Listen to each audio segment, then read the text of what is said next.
남반구에 위치한 호주는 세계에서 가장 작은 대륙으로 수도인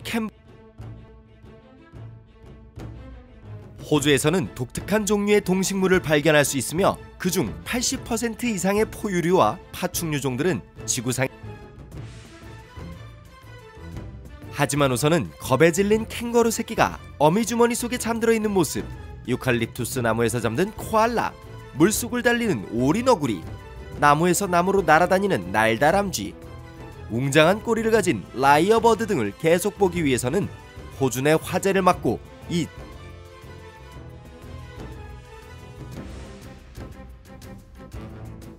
첫 번째, 여러분은 호주의 캥거루 수가 사람의 인구보다 많다는 것을 알고 있었나요? 캥거루는 호주의 국가 상징입니다. 캥거루는 3-4마리씩 구름을 지어 사는 사회적 동물입니다. 암컷 캥거루는 태어나기 전에 새끼 캥거루의 성별을 결정할 수 있고, 환경 조건이 부적절하고 새끼 캥거루의 생존 가능성이 낮으면 임신을 평균 자궁 내 체류 기간이 7주인 아기 캥거루는 두려움을 느낄 때 어미의 주머니로 뛰어듭니다. 점프와 이동을 동시에 하는 큰 동물은 캥거루뿐인데, 이 때문에 장거리 점프를 더 쉽고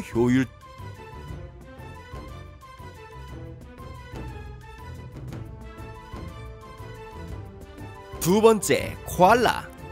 코알라의 귀여운 얼굴에 반응을 보이지 않는 것은 어렵습니다. 어린 시절에 우리 대부분처럼 하루 중 2시간만 활동하고 남은 시간은 나무에서 잠만 자는 코알라는 유칼립투스의 잎을 먹으며 그들은 씹을 준비가 되기 전에는 볼 주머니에 아기 코알라는 평균 500g으로 태어나고 캥거루처럼 약 5개월 동안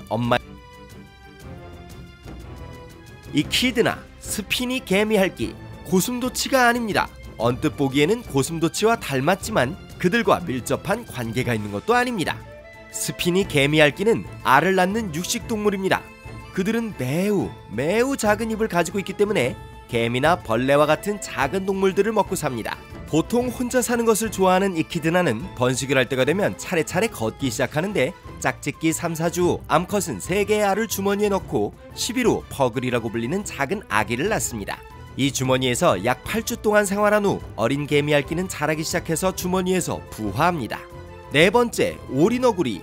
오리너구리는 오리 같은 부리와 뱀 같은 독을 가지고 있습니다. 세계에서 가장 많이 알려진 독성이 있는 포유류 중 하나인 오리너구리는 오리, 비버, 그리고 매가 하나로 조합된 동물입니다. 독이 있는 오리너구리는 작고 어두운 갈색의 포유류이며 알을 낳습니다.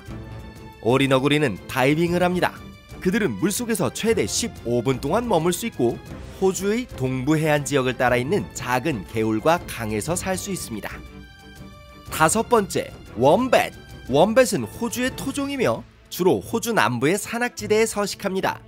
그들의 통통한 외모는 그들을 유순하고 느리게 보이게 하지만 사실 시속 40km로 달릴 수 있습니다. 신진대사가 매우 느린 원뱃이 음식을 완전히 소화시키는 데는 약 2주가 걸리기 때문에 그들을 가혹하고 건조한 환경에서 살아남을 수 있게 해줍니다. 캥거루나 코알라처럼 새끼들은 6에서 7개월 동안 어미의 주머니에서 자랍니다. 여섯 번째, 월러비.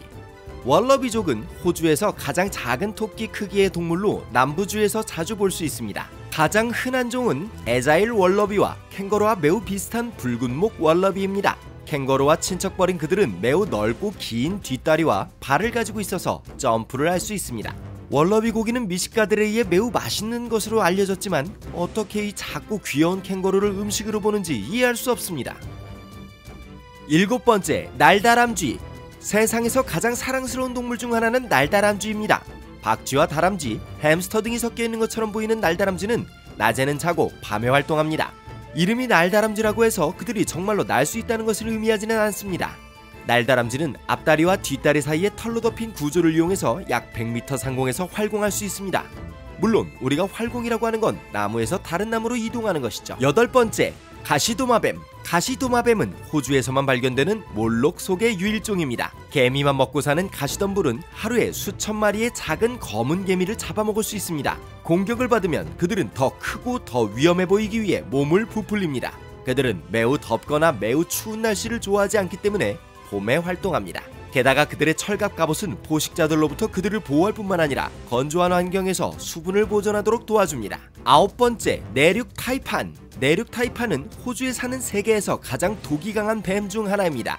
계절에 따라 색이 변하는 이 뱀은 한 번의 공격으로 8번 물 수 있는 민첩한 구조를 가지고 있습니다. 한 입 베어 물면 성인 남자 100명이나 쥐 25만 마리를 죽일 수 있습니다. 치료하지 않고 방치하면 30분에서 45분 이내에 사람이 죽을 수도 있습니다.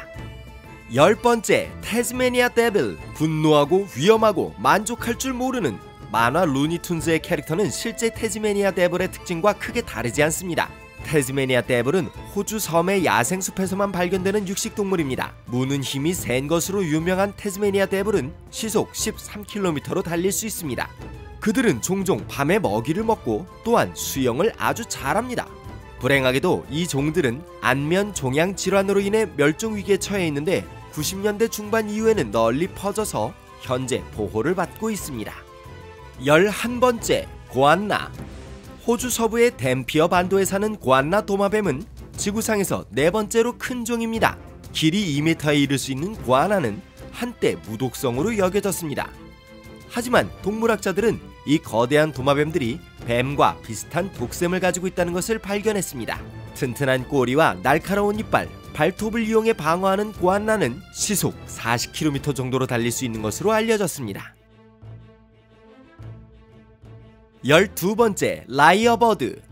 라이어버드는 사실 호주의 땅속에 사는 종으로 비행 능력이 떨어지고 흥미로운 외모로 관심을 끌 것입니다. 수컷 라이어버드는 자라는데 약 7년이 걸리는 화려하고도 화려한 꼬리를 가지고 있습니다. 이들은 톱소리부터 자동차 엔진까지 우는 아기부터 벨소리, 심지어 말소리같이 어떤 소리도 흉내낼 수 있는 능력으로 유명합니다. 그들은 호주 전역의 풀밭과 숲, 관목지역에 삽니다. 13번째, 쿠카바라 킹피셔. 비록 호주의 킹피셔가 외가리일지라도 그 자체가 그들의 식단에 영향을 주지 않기 때문에 그들은 물가에서 살아야 할 필요가 없습니다. 킹피셔는 육식동물이며 병아리, 오리들을 사냥하고 거의 모든 것을 먹습니다. 다른 외가리들과 마찬가지로 킹피셔들은 크고 꽉 찬 몸통, 짧은 목, 길고 점점이 있는 부리, 짧은 다리를 가지고 있습니다. 킹피셔는 히스테리적이고 인간적인 큰 웃음으로 유명한데 그들은 주로 일몰과 일출에 웃습니다. 그들은 또한 그들의 영역을 표시하기 위해 종종 합창을 합니다.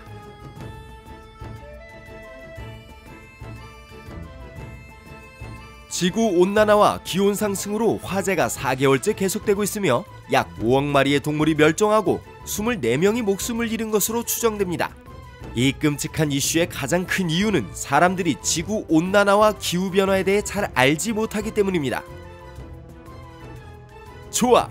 그런데 어디서부터 시작해야지? 물어보셨죠? 여러분은 나무를 심고 태양에너지를 사용하고 전기 제품을 끄고 휴지를 덜 사용하고 에너지 친화적인 전구를 사용하는 것으로 시작할 수 있습니다. 명심하세요. 오늘은 여러분이 호주에서만 볼 수 있는 13마리의 동물들을 구하기에 늦었지만 내일은 할 수 있을 거예요.